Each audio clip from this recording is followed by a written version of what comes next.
Hello, today we are going to make Malaysia's favorite dish, which is the Nasi Lemak. I'll show you in steps. For a family of 4, I'm boiling 4 eggs and cucumbers. You can cut it thick, I would say about 3 millimeters. Okay, don't slice it very thinly, it won't be nice. These are the 2 things you need for the topping. Hari ni saya akan masak nasi lemak. Kita perlukan 4 biji telur untuk family saya 4 orang. Dan untuk yang first time masak semua, timun biar tebal sikit ya, baru terasa dia punya manisan dia. Okey, ini 2 kita siapkan dulu. Selepas tu saya akan naikkan api dan goreng kacang tanah. Kacang tanah ni bila goreng jangan sampai color dia betul-betul cantik. Beberapa minit, macam 1-2 minit sebelum tu keluarkan, sebab dia akan masak dengan sendiri. Okay, this is peanuts. The way to fry it is you fry it until the point where it starts changing color. Do not wait for the color to change, because after taking it out, it will still continue cooking in the heat and turn brown.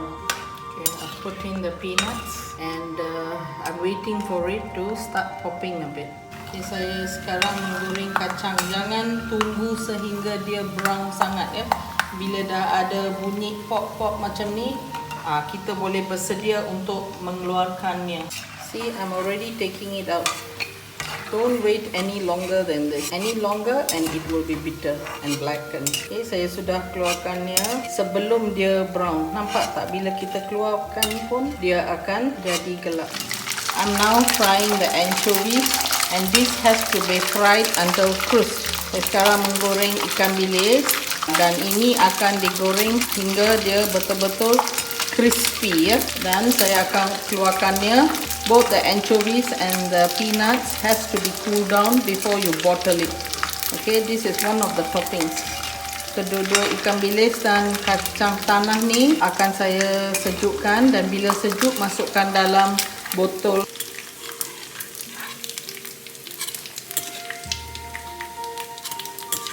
One of the side dishes is fresh turmeric fried chicken. I've got about 5 pieces here, about 4 or 5 small pieces of pandanus leaf. And I've got fresh turmeric about this size and only this much of ginger and about 4 pieces of garlic and 1 lemongrass. I'm going to smash all these and use a plastic glove and squeeze the juice into the chicken pieces. But before that, I'm going to add just a bit of salt, and then I'm going to use rice flour for the crispiness. Just about half a spoon of this, and this is for tenderizing. And this is corn flour, about half a soup spoon, and some white pepper, just 1, 2 or 3 dashes, and a little bit of this concentrated chicken stock. I would say 1, 2, 3 drops of it. And I'm going to pound all this, use a plastic glove and squeeze it out and marinate this chicken. Saya akan perap 5 keping ayam yang agak besar ya.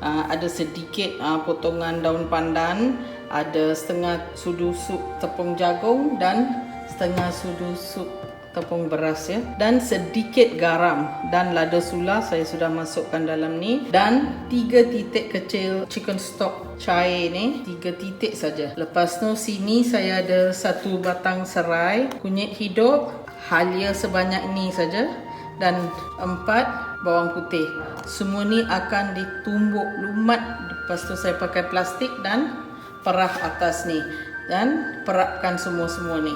Okay, dalam fridge kalau boleh. Right now we are going to cook the nasi lemak rice. This I'm using here the Sun White brand rice, or if you have rice like the dragon rice and those very expensive rice, the measurement is 1 cup of rice to 1 cup of liquid. Okay, but if you are using anything, the Thai rice and all that, that 1 cup of rice is to 1.5 cup liquid. But this is the good rice, and I'm using 1 to 1 here. I've taken 4 cups. 4 because my family will eat 2 meals of this, right? So what I'm going to put in first is salt. It needs a little bit more salt than you would think. Okay, and then I'm also adding in half a soup spoon of oil.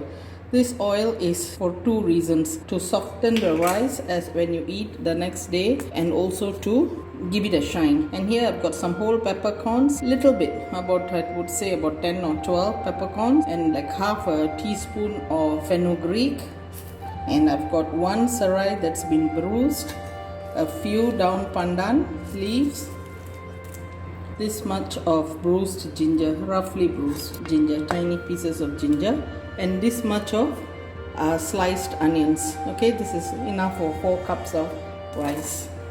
And after this, what I would do is, for every cup of rice, I would put 1 soup spoonful of thickened coconut cream,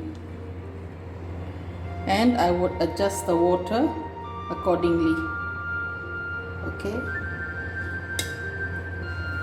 right.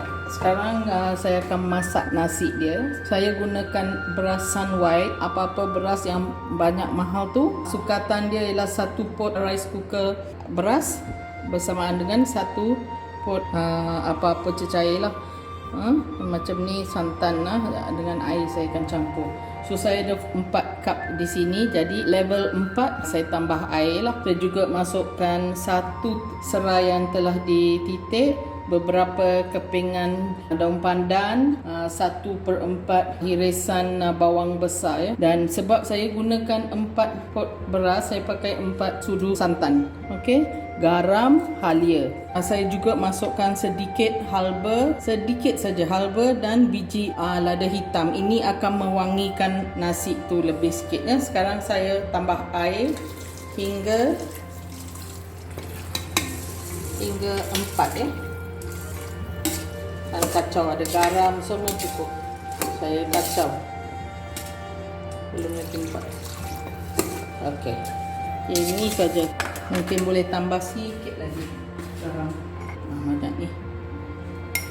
Lepas tu saya masukkannya dalam rice cooker, kacau sikit. Now I'm going to do the ikan bilis sambal, which is the anchovies sambal. Everyone has got their own way, and after experimenting for a long time, this is the way I like my sambal. So please do try it. I've heated up the oil, and there's about 15 shallots and about 6 pieces of garlic.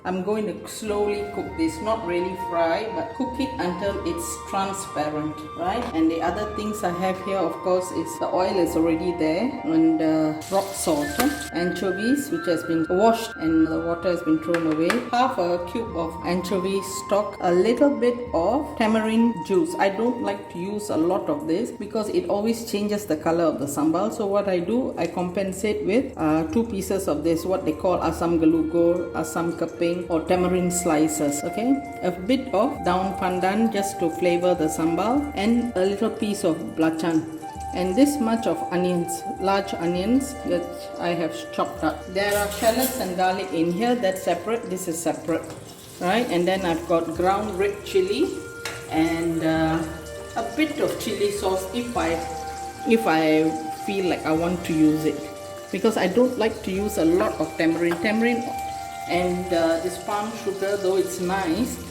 it darkens the chili paste. If you're okay with it, then use more and omit the asam keping. And now I'm sort of lightly frying this, and once it's a bit fragrant, I'll remove it.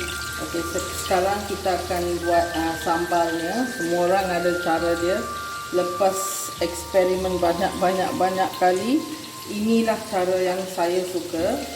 Saya tak suka gunakan banyak asam jawa sebab dia akan menghitamkan sambal tu terlalu banyak, campur dengan gula Melaka ni nanti dia terlalu merah. So saya suka pakai asam gelugur ya. Sini ada daun pandan sikit, belacan, 1 bawang besar yang dihiris sebegini, ikan bilis yang telah dicuci, dan cube stok ikan bilis setengah ya. Okey, ini saya goreng tadi 15 bawang merah kecil dan 6 bawang putih ya. Lepas ni saya akan mengeluarkannya dan masukkannya dalam blender ya. Tak perlu garing-garing sampai dia golden sikit, macam sinar sikit boleh keluarkan. Okey, Aunty buat selalu kalau buat sambal untuk nasi lemak, buat 2 kali ganda. Satu lagi masuk dalam fridge, saya bagi 2 dan masuk dalam peti ais, freezer lah. So bila-bila nak makan nasi lemak, saya keluarkan aja dan panaskan ya. Dan sekarang saya akan memulakannya. Okay, I know we are using a lot of oil, but true sambal actually requires a lot of oil. Many people like to make a big hoo-ha about the oil. Please don't use about this much of oil. This I'm making a large amount of sambal and keeping aside half for another day.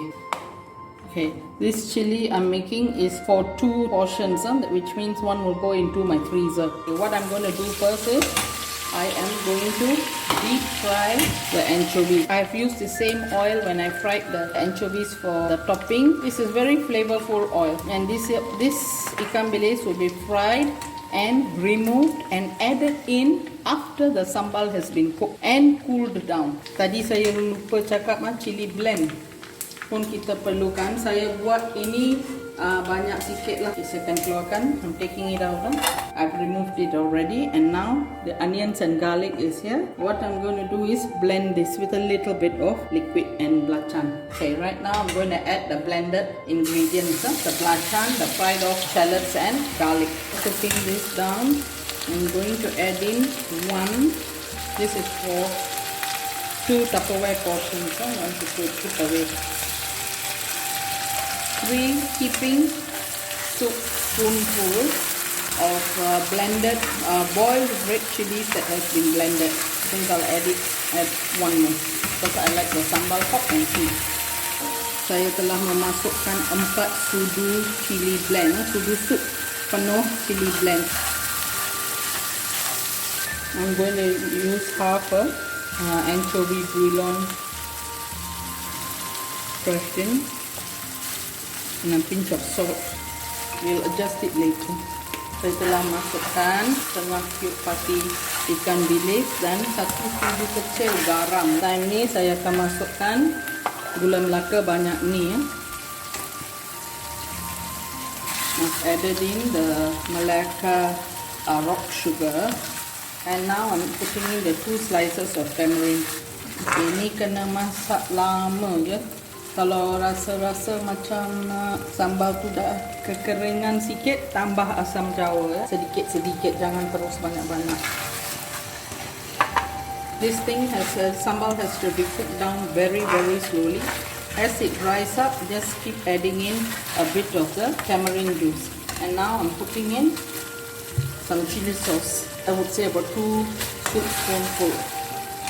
Tadi saya masukkan chili sauce sebanyak 2 sudu sup ya, dan merenihkannya.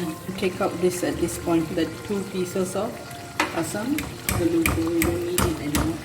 Okay, I've simmered the sambal for about 15 minutes in low flame. Once cool, it will thicken on its own. Another thing is we are going to add the fried anchovies after the heat has gone off, so that will reduce it. Can you see this? Okay, this is how it should be for Nasi Lemak sambal. It will cool down, and by the time you add the anchovies, it will thicken. And I'm going to go ahead and heat up oil for frying the chicken. Okay, tadi sambal tu perlu cair sikit macam ni. Sebabnya dia akan jadi pekat apabila haba dia semua dah hilang, dan lagi pekat apabila kita masukkan ikan bilis banyak gini ya. Sekarang saya nak menggoreng ayam ya. Now we are going to fry off the chicken. And when you fry off the chicken, use the pandan leaves inside. That will give it a very nice fragrance. So there you go.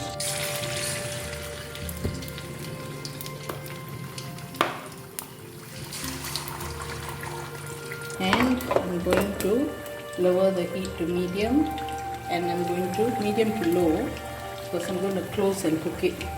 This will ensure that the chicken is cooked inside before you flip it to the other side. Cool down, add in the fried ikan bilis and just leave it inside. But it has to cool down. Bila sambal dah sejuk, masukkan ikan bilis yang crispy ya.